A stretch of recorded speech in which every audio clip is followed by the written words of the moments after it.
Sure. Good morning, everybody. Welcome to today's presentation. Just a reminder to mute yourself if you're not speaking. That way it doesn't interfere with the broadband. I'm Shauna Morningbull. I'm the manager of Community Futures Treaty 7. I'm the Business Development Department, and I'm also the Alberta board member for Cando, and recently elected as the treasurer on the executive. I welcome you here today for our session, and I'm looking forward to it. And if you have any questions, you can post it in the chat box or just raise that little reaction sign, or we'll have question and answer towards the end of the presentation. So with that, I will pass it to Michelle, who will introduce our speakers today. Thank you. Thanks, Shauna. Good morning, everyone. So this is the Alberta Links to Learning. However, you don't have to be from Alberta to join. We're just glad that you are here. We are going to talk about financial literacy. So we're really looking forward to this morning's workshop. We have Brian and Monica here from Business Development Canada. So really looking forward, really honored that you have carved some of your probably very busy lives to come lend us your knowledge. So the top 5 common mistakes startups make. So today's conversation is about that. So learn about the value of a business plan and how to monitor cash flow. So you'll identify the value of a developing business plan, identify business structure, gain a better understanding of monitoring cash flow, make informed decisions regarding taxes, the business plan, what's your structure, staffing, because you can't do everything, cash is king, and taxes, even when operating at a loss. Are you ready for the big time? So it sounds like these folks are going to cover a lot of ground this morning. So I will pass it off to Monica in just a moment. As Shauna said, there is opportunity for question and answers at the end. But if you have some pressing questions or comments throughout the presentation, please use that chat box. Your voice, your thoughts, your questions are really, really important to us. And with that said, an evaluation link will be sent to you after this presentation. And when you fill that out, your name will be entered to win one of 2 $400 Visa gift cards. So fill out that evaluation. Again, your feedback is really important to us. So thank you again for joining us. Sit back, get comfortable, take in this good knowledge that is going to be passed on to us this morning. So Monica, I am going to pass it off to you. The floor is yours. Thank you very much, Michelle. Wow, you are a great presenter. The energy that you have is a great way for everyone in Alberta to be starting off their day. So Tense, I am joining you from Treaty 1 territory, the homeland of the Métis Nation in Winnipeg.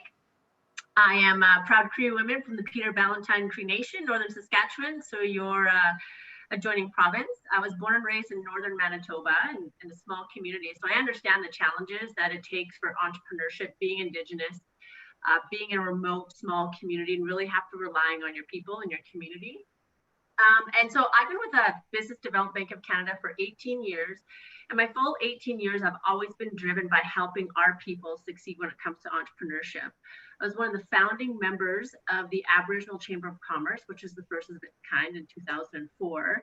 And my connection to Cando is I was actually on the organizing committee for the conference that was held in Winnipeg in 2010. So Indigenous entrepreneurship is #1 in my books. I'm fortunate to work for a company that understands that, and we're really pushing the envelope in terms of what we're doing. We ended up doing a study jointly with NACA, a number, I think in 2017 or 2019. And one of the big things of the findings that came out of there was lack of financial literacy training. And so BDC understood that this is so important in order for our 57,000 Indigenous entrepreneurs across the country from coast to coast to coast, that they really understand and they get themselves example, into a better place. So that's why we've partnered with CPA Canada and also organizations such as Cando to deliver this financial literacy training. So, you know, as Michelle had said, you don't need to be joining this specific call. We've had a number that have been recorded that will be recorded throughout the week. So please feel free to watch those as well. So thank you very much. And I look forward to the presentation today. I think that's my cue. My name is Brian Levin. As Monica said, I'm the CPA designated speaker today. These are presentations, financial literacy presentations put on by members of the Chartered Professional Accountants Association, just for that reason, to help people of all walks of life to get an understanding of what financial literacy is.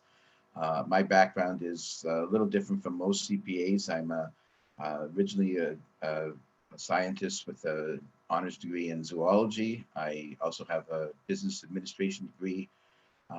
Then I was a lawyer and a chartered accountant. So I've covered a lot of different grounds. I like to say, not only do I understand the animals, but I can count them as well.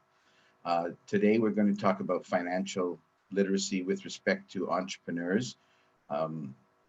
It's a specific area for beginning corporations, proprietorships, and partnerships. It's a way to get some understanding of some of the mistakes people make when they start up.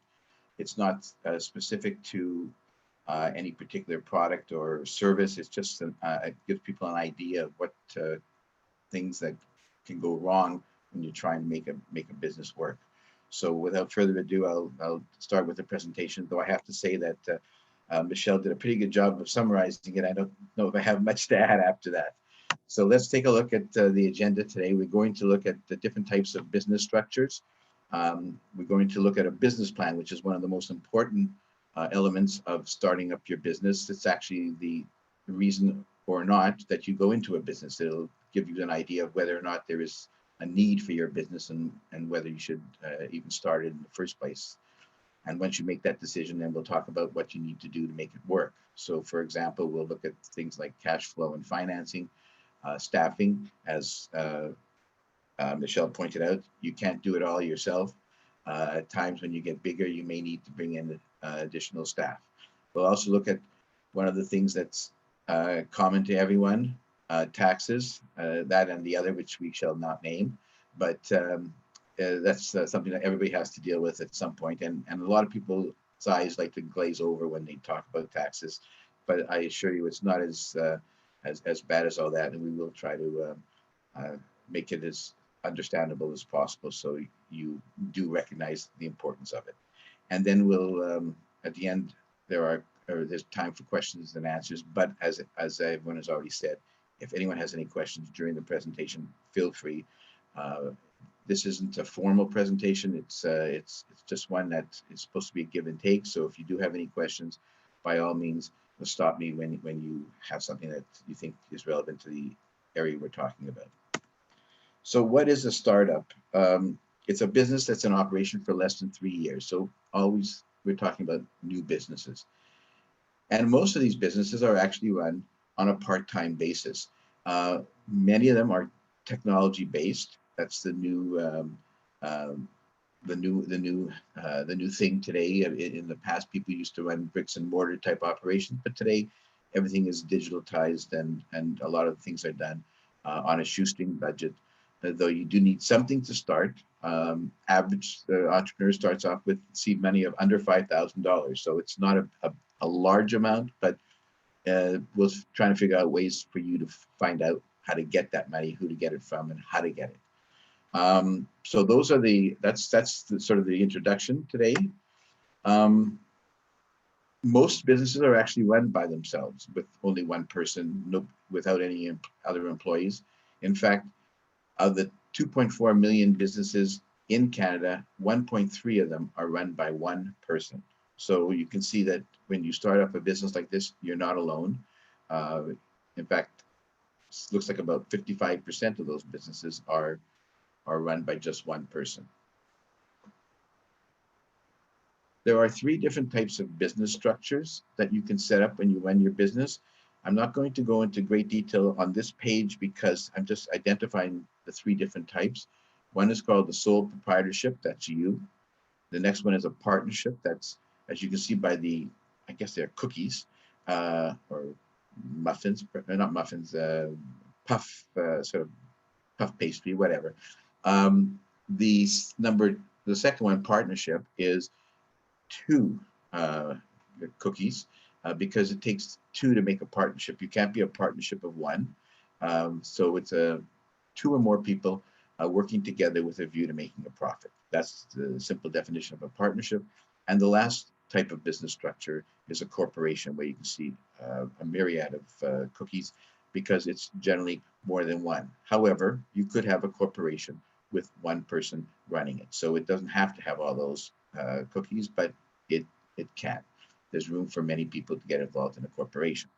So let's take a look at each one. The first one, sole proprietorship, is the simplest way to start. You don't really need to do anything. You simply start your business. What you need to do is report the income you make from the business on your regular personal income tax return. So if, say, you're doing it part-time and you have a job and you have a salary, you report your salary on your income tax return, and in another location, you report your income from the business. However, let's say you're starting up and at the beginning the business doesn't do so well and you have more costs than income, so you have a loss. Well, the good thing about having a loss when you're a sole proprietorship is that you can take that loss and apply it to your regular other income and reduce your income tax. So that's a tax advantage that is there for the sole proprietorship. But having an advantage also means there's a risk as well. And that risk is the fact that you are personally liable for any damages or being sued from a customer or a client personally, as opposed to having it somewhere else. Because this is just you. So, for example, say you build a toy and a child swallows it accidentally and you're sued. Well, you're sued personally. So the risk there is that while you have the tax savings, you have the legal risk of being sued personally, and all your potential assets are at risk. You should register the business. You should register the name. You have to check a directory or registry, and if the name is not used, then you can use it for yourself. Probably hard to find to register as the name under, say, Alphabet or Google or Facebook, because those names have already been taken. But if you use your own name, and again, even there, you might find that somebody has the same name, but you can look for the name and then register it and take that as your own. So as I mentioned earlier, a partnership is people carrying on business in common with a view to profit. That's at least 2. Now, it doesn't have to be 2 individuals. It could be a corporation and an individual. It could be another whole partnership in you. It could be any combination of 2 or more different persons. You can form it verbally or with a written contract. It's generally better to have an agreement. Partnerships start off with the best of intentions. People are obviously friendly towards each other. They want to work together. Things are good. It's like the beginning of a beautiful friendship. And sometimes things happen. Sometimes things happen that are unfortunate. Somebody could get sick or hurt.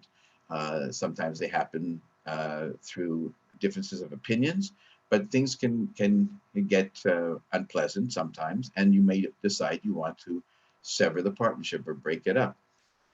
If you don't have an exit strategy, in other words, a written agreement that says how you're going to divide up your assets and get out of the partnership, you could have a real problem. It's sort of, in a way, like having a marriage and a divorce, because you have differences of opinion at the time you're breaking up, and it's often not a pretty situation, which is why it's always better to have a written agreement to help you make those decisions in a more sort of structured manner. The income of a partnership is not taxed in the partnership. the income of the partnership is split between the actual partners. So it flows out to you. And it flows out in the same ratio that you have your share in the partnership. So if you are a 40% partner and your other partner is a 60% partner, when you earn money, 40% goes to you, 60% goes to the other person. The same if it's a loss, 40% goes to you, 60% goes to the other person. And you take that income or loss and you report that on your own personal return. So it's, again, like a proprietorship in terms of it's still part of you, and it goes on your personal tax return. There's no separate return here, but it's now in proportion to what your share of that partnership is. You don't have to file a special partnership tax return unless in those rare occasions where your partnership has more than $5 million of assets or it makes more than $2 million a year. And if you're doing that, then you probably shouldn't be here because you're doing really well and you're a big company and a big partnership, and you don't need to be starting up, or you shouldn't be starting up. At that point, you're probably very successful. So we won't discuss that. So the next and final operation or structure is a corporation. A corporation is a separate and distinct legal company, separate from you. It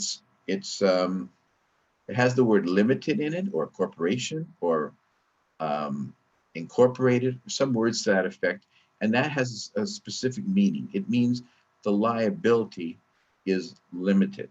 So when we go back to that case of the unfortunate child swallowing a toy or something, and they sue, they don't sue you personally, they sue the company. So the most they can get at, they can access in terms of a lawsuit is the assets of the company and not your personal assets. So that gives you a bit of a protection when you're running a business. It's also in other areas too. It gives you that separate and distinct legal existence. You have to set it up. Usually you need a lawyer. It is possible to set it up through self-help books or going to some websites to help you. But often you need to have a certain minimum amount of structure to your company, and often it's important to hire a lawyer to do those kinds of things just because you want to set it up properly. You can select any month as your year end as opposed to December 31st for a partnership or a proprietorship. And there are actual registries again for searching for the name of the company. So you can still call it Your Name Incorporated, or pick a name that you like and have it incorporated, as long as nobody else has that name. You would, again, like with the partnership, you probably need a shareholder agreement, which talks about what the rights and limitations are for each shareholder. If you're just setting up by yourself, you don't need a shareholder agreement. There's only one of you. But if there's two or more of you, again, it's like a partnership. A partnership. So you need to be careful to make sure you have exit strategies. Another advantage of a corporation is the tax structure. Corporations in Alberta and BC pay about 2% provincial tax and a 9% federal tax. So the overall tax rate for a corporation that's a small business is only about 11%. And that's really low. I mean, even a personal income tax rate for somebody making from $20,000 to $40,000 is about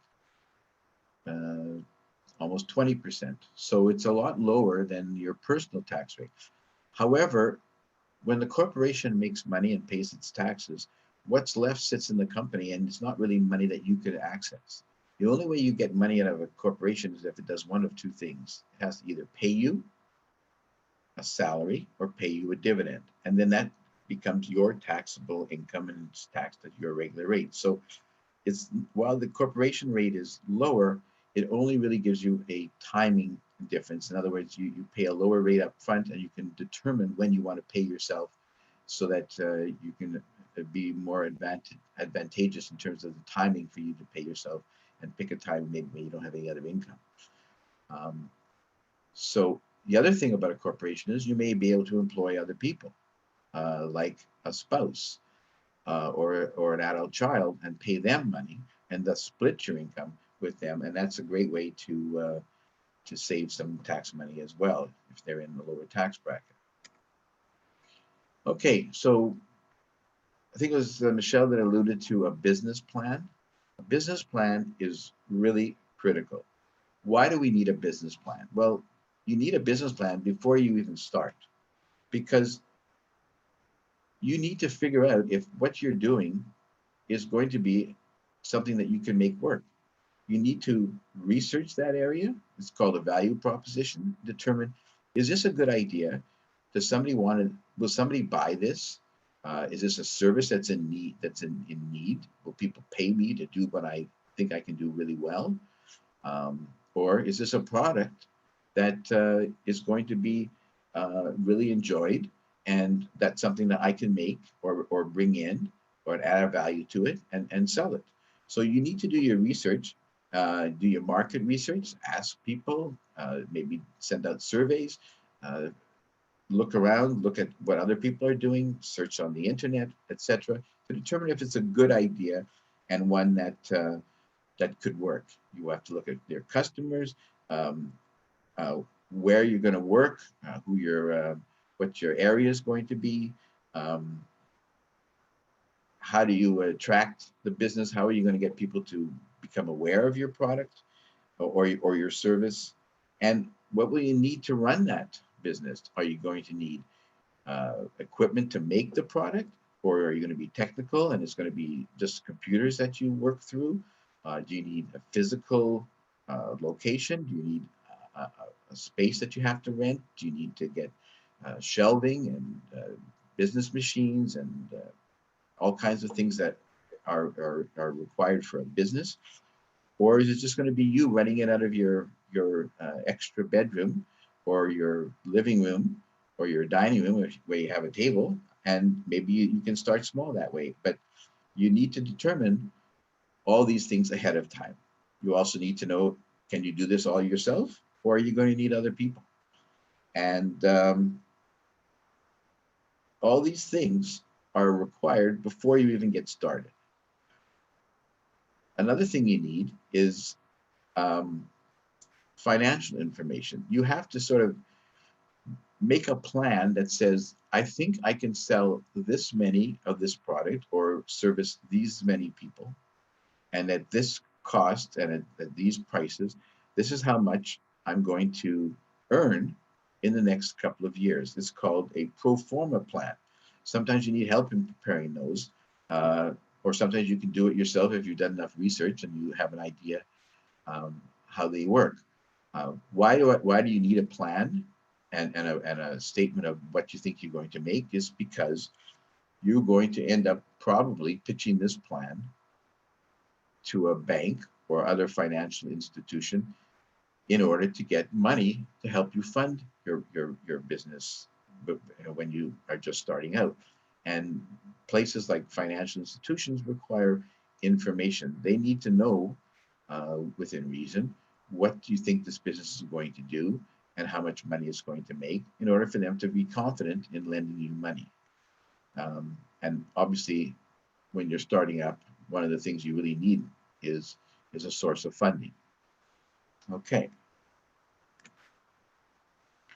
So what should your business plan tell people? It should be simple, should be concise, should tell people what they want and what they need to hear. They need to get an executive summary that tells them in short form, a page or two, what you are attempting to do, why you think it'll work, and what's in it for them if they invest in you and lend you money or become partners or whatever.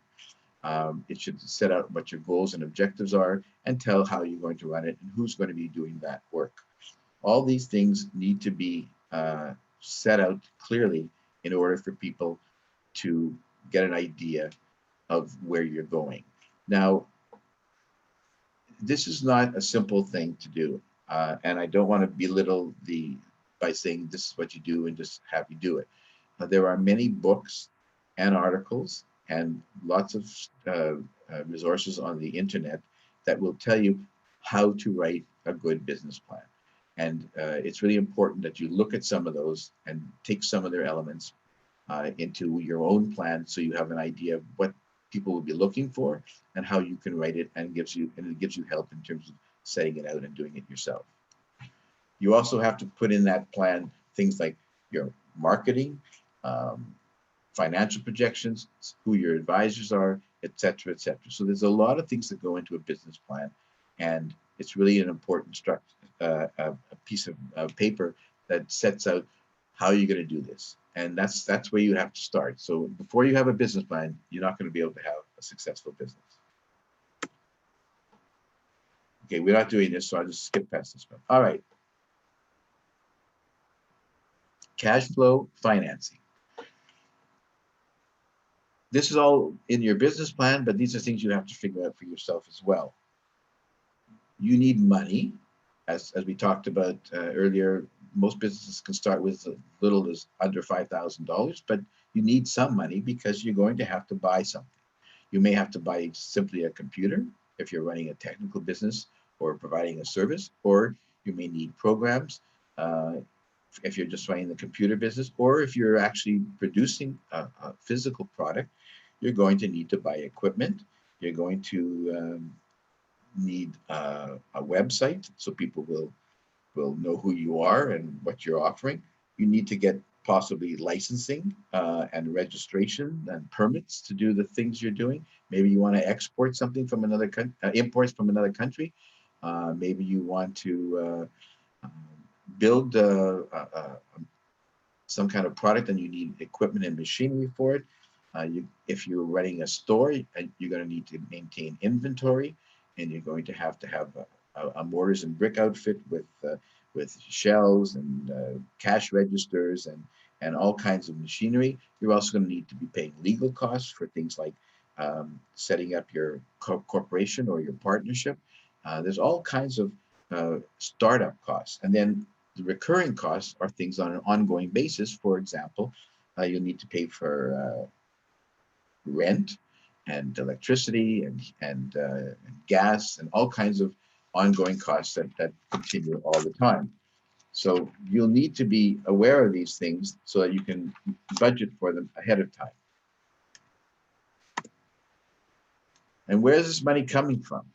Most likely, it's coming from you, at least some of it, certainly the start. It's your equity, it's money out of your own pocket. So you have to either put money into your actual business through paying for the things you need if you're running a partnership or a proprietorship, or if you're going to create a company, you have to put the money into the company so it has the money, and that means you take back shares of the company and you put the money into the company, and then it can do all the purchasing that you would have done as an individual. Another good source for your financing is, of course, getting loans from a bank or financial institution. Now, that's a really important thing because they can give you a lot more money and help you get your business growing. But as I said, they need to have some kind of evidence, some kind of support in order for them to make a loan. The same way a bank will lend you money for a mortgage on your home, they generally only do so if you have a steady source of income or some other assets that you can put up as security against those loans. Well, with a new business, they want to see a plan. They like to see who they're dealing with, what kind of history you have individually, and how this business could work. Who are the people that support your business? Are there people saying, yes, this is going to be a good business? I know this person. I am a successful person. Maybe you get a guarantor to say, I'll guarantee the loan because I think this person is a good person and is going to make a success. So you need to have all those things taken care of ahead of time. Another source of funding is what's called scientific research and experimental development grants.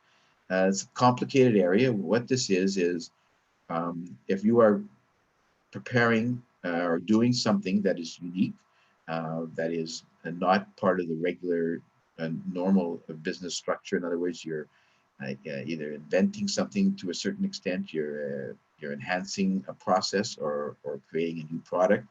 The government will actually give you money for this research. And the cost that you incur, they actually can pay you back up to about 43% of what you spend on your salaries and any equipment that you purchase in your pursuit of these new processes or products. In fact, my own personal background is strictly in the scientific research and experimental development area. That's all I do in my own practice. So it's a really big area and is a really good source of funding. You can get up to hundreds of thousands of dollars if you spend that kind of money to develop products. Other sources of income, crowdfunding. There's things like Kickstarter or Indiegogo. You can get donations from other people, from outside people. You can also look at your friends and family. That's both a blessing and a curse, as you probably well know. Yes, you can get the money, but if you have difficulties in paying it back, that can cause problems. So friends and family are an area where you go to, I guess, if you have to, but you certainly want to try and make sure that they're not going to be disappointed, because that has more implications than simply a failure of repayment. But there is a way to be a little more proactive and keep your investors or lenders happy, and that is communication. Always talk to your investors, let them know what you're doing. Even if you can't afford to make full payments all the time, make sure you let them know what's going on, give regular updates. That even applies to things like the Canada Revenue Agency. If you can't afford to pay all your taxes, don't ignore them. They get upset and they may try to see some of your assets. So it's always best to keep people informed of where you are and what your efforts are in terms of making repayments.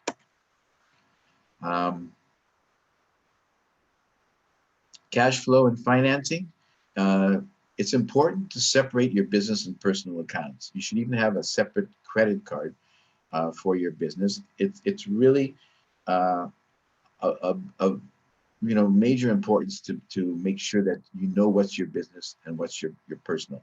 I know your tax accountant will thank you, and you'll probably save money on fees, because there's nothing worse than being an accountant and receiving a shoebox full of receipts.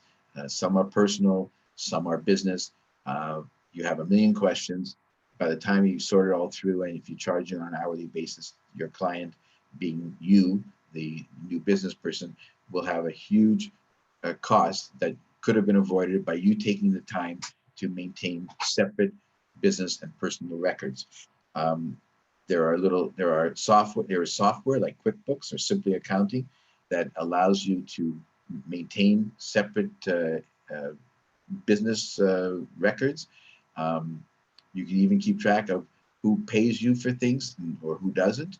You can keep track of what your accounts receivable are, which is what people owe you when you provide a service or a product, and if they don't pay you right up front, but you invoice them, you know how long that invoice has been outstanding. That'll help you maintain your own cash flow, because if you don't know who owes you money or how long they've owed that money for you, you can't actually go after them. So it's better to have good records if you keep track of those, because you need money too. And if people owe you money, then you have to either put in more money on your own or borrow more money, because the people that owed you the money haven't paid it to you. So you need to have a good handle on who's paying you, who are your clients and customers, and when are they paying you? Are they good payers? And you may have to make hard decisions about, do I want to keep this person as a client or customer if they don't pay me often enough, or they don't pay me enough, or they never pay? And then at least you can make good business decisions based on good information. So you need to keep track of where your money is coming from. Do you have enough cash to go through, like, maybe your business is seasonal, then through the lean months when you're not making much money. This is called the burn rate. How much you spend each month, you know how much you have, how long can you last? So these are all questions that are important, because you need to make sure your cash is strong enough to get you through those lean periods, so you can get back to the time where you will be more successful and have more business. As I think Michelle said earlier before she left, or she may still be here, I don't know. You can't do everything yourself generally. As you get bigger, you're going to need people. However, You should be looking at people who have the skills you don't. For example, maybe you need a sales or marketing person, or someone with more technology than you, or someone to keep track of your finances, or for your payroll if you have a couple of staff, or even a bookkeeper on staff to keep track of all those receivables and things that you have. So it's important to have those kind of people. But you know, when you just start off, you don't necessarily have the money to bring on these people full time and pay them a good salary. Possibly you could consider either having contract people you pay a specific amount to do a specific job, or they could be part-time. They could work 2 or 3 hours a week or a day, as opposed to a full 40-hour week. So that would help you in terms of managing your costs, because you don't want to get too big too fast or pay more than you can afford when you're just starting out. It's also important to have an experienced mentor. A mentor is someone who has been around, does what you do, did it for a long time, successfully, obviously, and now can help you understand some of the pitfalls and mistakes you could make when you start your business, and tell them to you ahead of time so maybe you don't make those same mistakes. It's hard to find an experienced mentor, and especially hard to find one who will actually be willing to spend the time to do the work for you. So you have to be fortunate if you, in that sense, and sometimes you can't. So there's another way to become and get an experienced mentor, and that is to be your own experienced mentor. And how do you do that? Maybe you want to do a particular kind of business. So before you start your own, you go work for someone in that business. You work as a doing what you think you'll do later, but you work for them.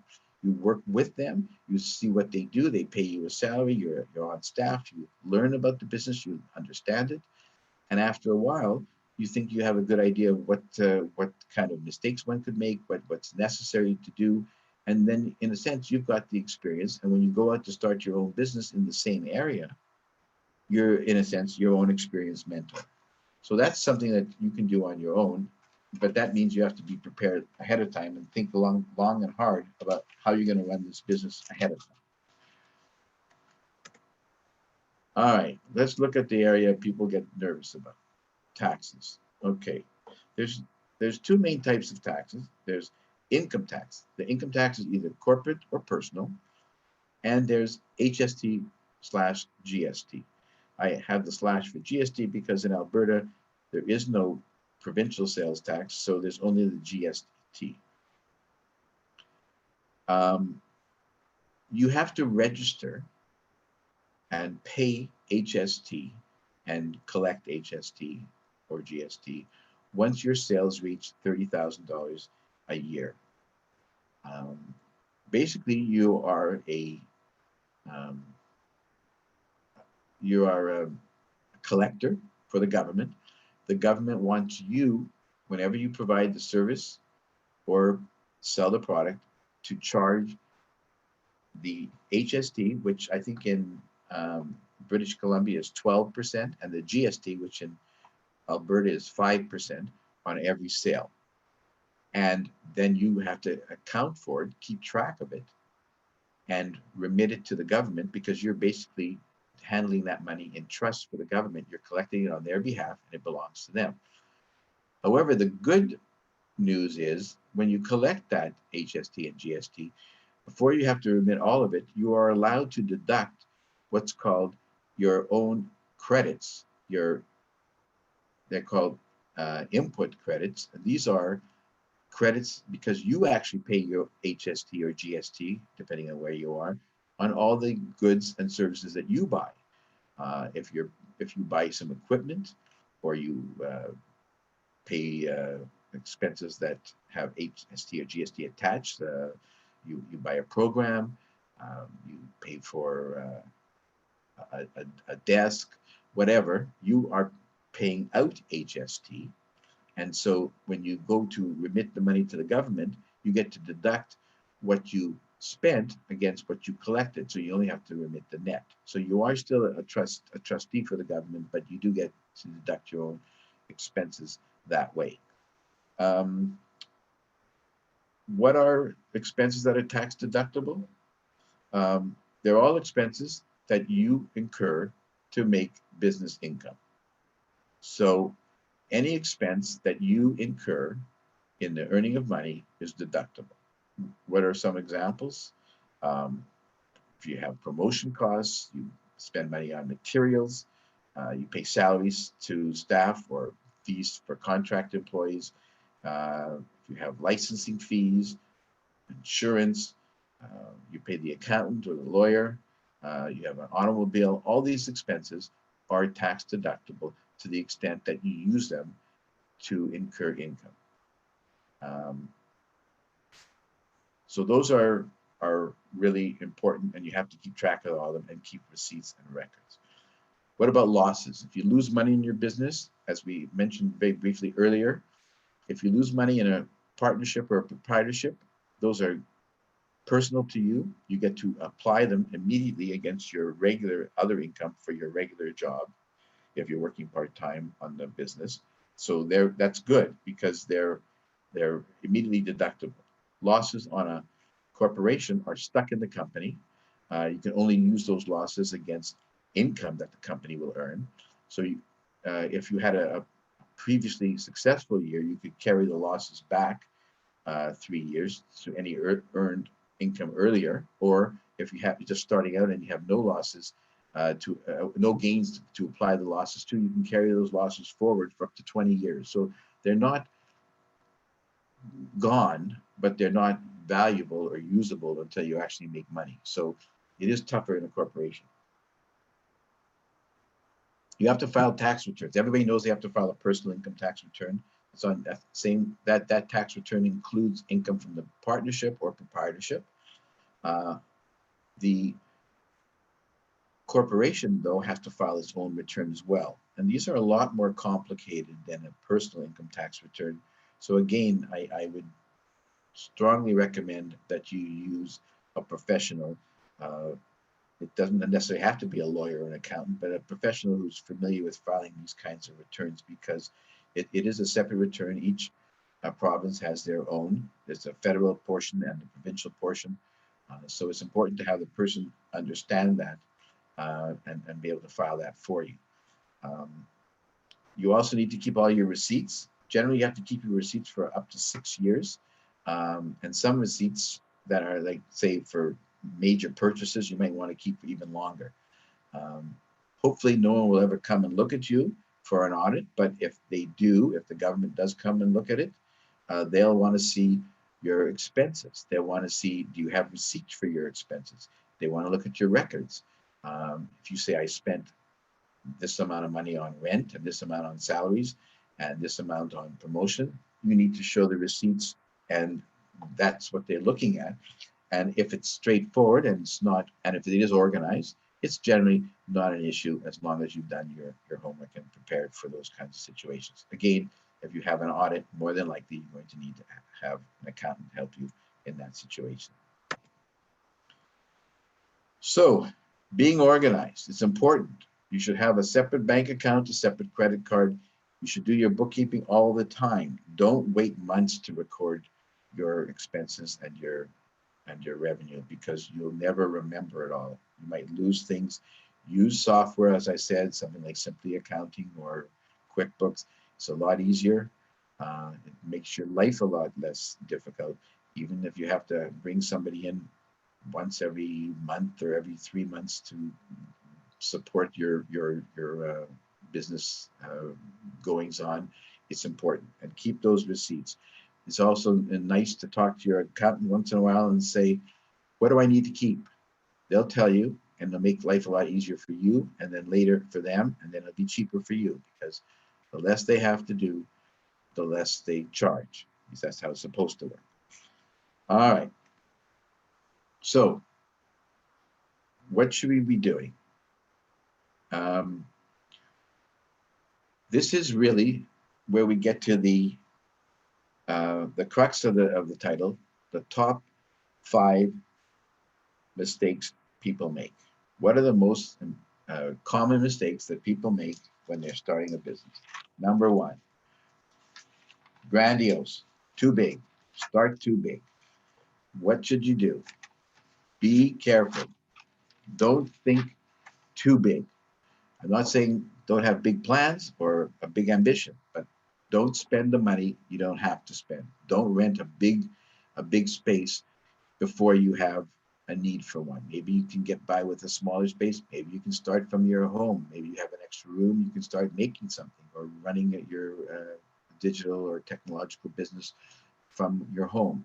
But you start off small and grow as the demand grows. Also, do your research. Make sure there's a demand for your product. That's what that business plan is about. Look at a need. Make sure that your product fills that niche and is a good product and something that you can be comfortable dealing with. Or if it's a service, make sure it's a service that people you think will buy or use. So be prepared. Do that research. Keep your finances from between your personal and your business separate. It's a lot easier to keep track. In fact, you might not even realize how you're doing if you keep all your money in one big pool. You might think you're doing well, but you might just be taking money out of your own bank account to keep the business going, and you could be losing money. But if you kept your finances separate, you'd know immediately whether you're bringing in more money than you're spending. And don't over borrow. Only buy what you need. It's like the insurance company commercial.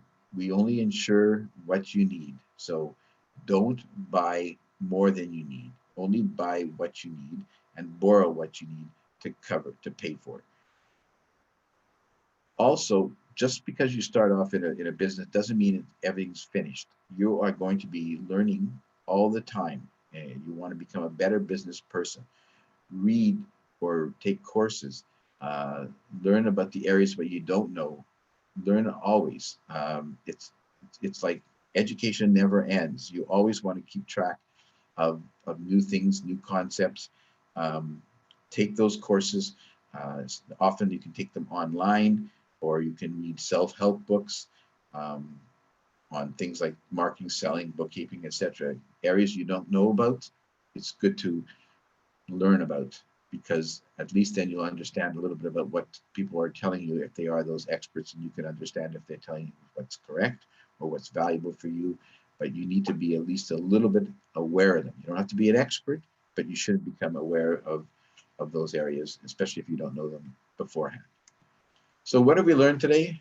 We've learned that there are 3 different types of business structures: partnership, proprietorship, corporation. We learned that a business plan is critically important before you start. We learned what you should be putting in your business plan, what issues it should address, and who it should be addressed to. We learned a little bit about cash flow and financing issues and some of the concerns you might have. We also talked about income taxes, personal and corporate, and HST or GST and how that impacts you. And the next couple of slide pages talk about the tools and resources that you can have. And I think those are really critical too.